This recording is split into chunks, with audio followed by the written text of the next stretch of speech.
absolutely brilliant. I've been through the whole show. It was absolutely wicked, so relatable, not from an actor's perspective and not from Mm, even a Pakistani Indian perspective or Muslim perspective. It was just the whole identity crisis mm. perspective, portraying something that you're not, but you want to be, Yeah, yeah. and this whole thing about being in a certain stature or whatnot. Absolutely brilliant. And of course, there's other things that are relatable to us specifically, but I just think in general, like forget being an actor, but just I think we're all the same. Like we all have an identity crisis and we're all trying to portray something. And it's like our Instagrams, we talk about it all the time. On Instagram, you put an amazing message, a happy message, and then behind closed door, you don't know the insecurities I'm going through, my ego's talking to me. The shit that I'm going through, the devilish shit that I'm going through, and what I'm talking Mm. to myself about, everything, man, telling myself I'm not worthy. Like that's it. Okay, Yeah. listen, I've spoken about this previously in the past, but that beginning scene, when he messes up the audition and he's looking at himself in the mirror and he says stuff like, "You useless." I'm not gonna say. I can say the word. I'm it. Useless, packy. You ain't shit.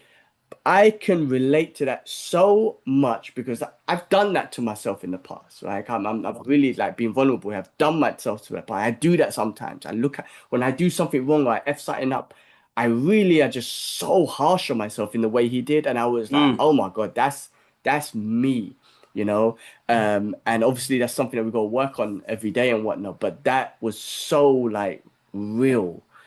He was brilliant, and the acting was brilliant. Gus Khan just was brilliant. The mixture, the dark comedy with the mixture of such a serious talk, storytelling about individuals, brilliant. Riz Ahmed smashed it. I thought it was absolutely awesome.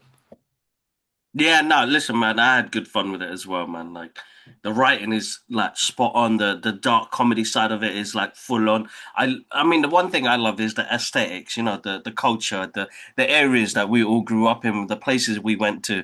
Uh, but yeah, I think the narcissist side of things really hits home. The kind of things, traits that you're like, oh shit, that's yeah, I've gone through that. I know what he's talking about. I know what he's going through right there. The flashbacks of the attack that traumatizes you. Uh, but then just like some like bro, my guy somehow got fucking Professor Xavier. Oh, come on, brilliant! What great casting! I was like, is that him? I'm not gonna lie, I thought it was Riz doing his accent, but it was actually Patrick Stewart. That was awesome. That because you're listening to it and you're like, oh my god, why does that sound so familiar? Why does that sound? When he's talking to it in the fridge in episode 2, I think, and I'm like, what the hell? I mean, the concept. Listen, that was great, Patrick Stewart. Look, shout out to you, man. That was brilliant. I thought that was great casting. But the concept of the job of taking this role of James Bond and then his narcissist, I can't even say the word properly, but of ways of trying to get it out there and then kind of like, even though it's working, all of these issues are backfiring on him as well because he's still not accepting the fact that he's still this brown boy. Well, that's what I was gonna say. Like one of the key things was like the burden of representation because you're trying to Yes. play James Bond and you're in an industry that is, don't get me wrong, it's diverse in its own ways, but it's predominantly been a certain white industry, right? Yeah. But James Bond specifically has always been a white tall male. I say tall because they commented on his size as well, right? And it just wasn't him. And it's obviously like it was like a spoof towards that, but it's like an identity crisis around it. Like the burden of like, oh, I'm still me, I'm still Pakistani Muslim dude, but I want to play, James Bond. Like, you know what I mean? Like, how is that gonna work and whatnot? And him trying to kind of like put it in there, like maybe it can work. What if it happens or whatnot? But he's also losing some of his identity, like because people keep like he was getting it in there. It's like, yeah, you're just trying to be a snowflake, man. You're a coconut, bro. Yeah, yeah, yeah, yeah. I Listen, love that. I you're love that. I losing your love thing. that. I love that. I love that. No, it was really good, really good, really good.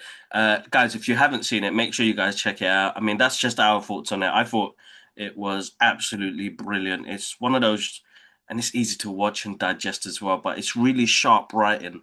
Like, Yeah. really, he's been working on this for a while. So, and just seeing the streets of London, Brick Lane, and stuff like that was Right, amazing. right, right. I have to The say, yeah, he touched on something really, I thought that was something really interesting, which is walking about. We were talking about Patrick Stewart. He was talking to a pig's head, right? That was almost like his therapist, his realistic side of it, some demon talking to him, or no, the negative side. But he's a Muslim walking around with a pig's head. At one point, he left a pig's head in front of a mosque. It was harsh things, right? Stuff that's happening, right? But I have to say something, right? Because these Zios or whoever who are against anti-Islamic people really think pig is our kryptonite. Like if you threw a pig's head at me or pig at me, I'd be like, oh, butters, man. But I don't melt. As Muslims, we don't melt if you throw at us. Like, okay, it's haram. We don't eat it. We don't touch it. We don't try to eat anything with it. But we're not told like, oh, if it touches you, like you need to repent or something. Like people feel like throwing pigs' heads and whatnot or what. And I'm not saying we should have pigs as thing. And listen, I'm gonna tell you something that's butters, but little piglets are cute. I ain't gonna lie, but doesn't mean I'm gonna go cuddle them. You know what I'm trying to yeah, say? yeah, yeah, yeah, But yeah. I did think it was important. Like there was one side of it, it was like he's a Muslim dude walking around with a pig's head, and that's like the devil's type of thing. But we don't melt. It's not kryptonite to us, basically. Just don't touch it. We don't eat it or Yeah, whatever yeah, like that. yeah, yeah, yeah, But I yeah. thought I was interested. I thought I was because people think like, oh, I'm gonna throw a pig's head in a mosque and this and that, like anything bad. It's like okay, just throw it in the bin, halas. You know what I Yeah, yeah, mean? yeah, خلاص. It's a way. It's a weird thing that people these anti-Islamic people think that something's gonna happen if you actually did anything with a pig. It's like, all right, guys, whatever. Anyway, I just wanted to throw that out there because I thought that was That's brilliant. very It was interesting because it was used very well. It was used very well, and even in that part in the mosque, when, like, yeah. somebody's left a pig's head in front of the mosque, and everybody was like, "What the hell?" Listen, man, there's some He was touching so moments. Go on, you were saying? no, carry on. No, I was saying he was so narcissistic. But carry on. I want to touch on his narcissism Yeah, in a yeah, bit. narcissism. His narcissism. The relationship with his parents, his mum, and what he's struggling with as well. The mental health aspect, bro, of tr- like identity crisis and all of the rest of it that comes with it as well. But I feel like they did deep dive on the mental health side of things and how I feel like he said something in an interview where you have to work twice as hard to get to where you want to get to. And this is kind of showing that as well. Like he was working hard, bro, but ruining relationships along the way as well. So you end up being. It was almost like the Asian version of Mighty Supreme to get to where he wanted to get Right. to. Oh my God. Yes. Yes. Bro, that's Sometimes he had so to be good. kind of be a douchebag to get to where he had to because where he was overthinking the review article and going back to his ex-girlfriend to find out, like, what, come on, man, what are you doing, man? I'm just trying, you know what I mean? But what you don't understand is, bro, you are breaking down the values that you originally started off with. Now, I've had moments like this in my, I would say, podcast career where I'd get suddenly thrown up on a website where they say I'm getting paid by WB because I'm doing these reviews. And it kind of did hurt because it did make me think, as you said, don't read the comments, don't read that shit. But you do, bro. As human beings, your human nature is you're curious, you're going to read it, you're going to check it. And I exactly knew that moment what he was going through because it was like, oh shit. I've had people abuse me like that before. I've had people rip me up, and these are people that will shake your hand in front of you, bro. Ah, mice, and then behind your back do something like that. You're like, oh man, this industry, man, this is some cutthroat shit, man. But it's people that you know as well that could really break you as well in that. I mean, it's nice to get your honest thoughts through friends and family, but to get that honest feedback from people that you kind of thought, oh shit, we on the same level, right? It's like it happens, it happens. But yeah, let's go through the Yeah.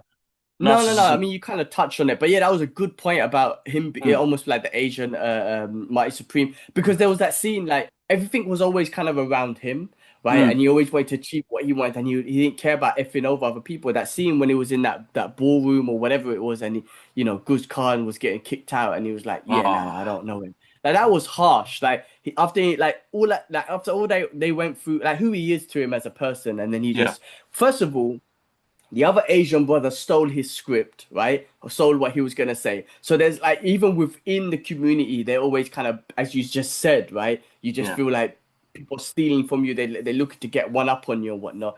And Mm. then he just done the exact same thing to his own family member. I mean, just to get where he wanted to go. And it was just like, yeah, like there's part of me who was like, oh, you're a dick. But then it didn't go the full extreme of being a dick. But you know, when he was at the party, when he was at the Eid party and whatnot, and he threw everything back at his family's face, it's just like, damn, man, like you really got some like, mental issues right there. That's what I'm saying. The mental health side of it, the insecurity side, the Mm. ego side of it, everything, because you're not getting exactly what you want. Um, but then by the end of it, I think he came to it because he was like, the names, instead of saying Bond, James Bond, it was like whatever his name was in the program. Like Latif, he was it finally, Shah Latif? Yeah. yeah. So it's kind of like, man, all of this was really to find out who you Who are you are? as a Yeah. human being. Yeah, not you trying to be James Bond. It's just like who you are as a person and who you accept as a person. Brilliantly written, man. So good. Love it. Absolutely love it. Guys, Amazon Prime, go check it out. Shout out to Riz and for putting something together like, yeah, man, it's good, man. It's good to see stuff like that, man. It's good to see people on the screen like that. Like, we've always grown up with, we grew up watching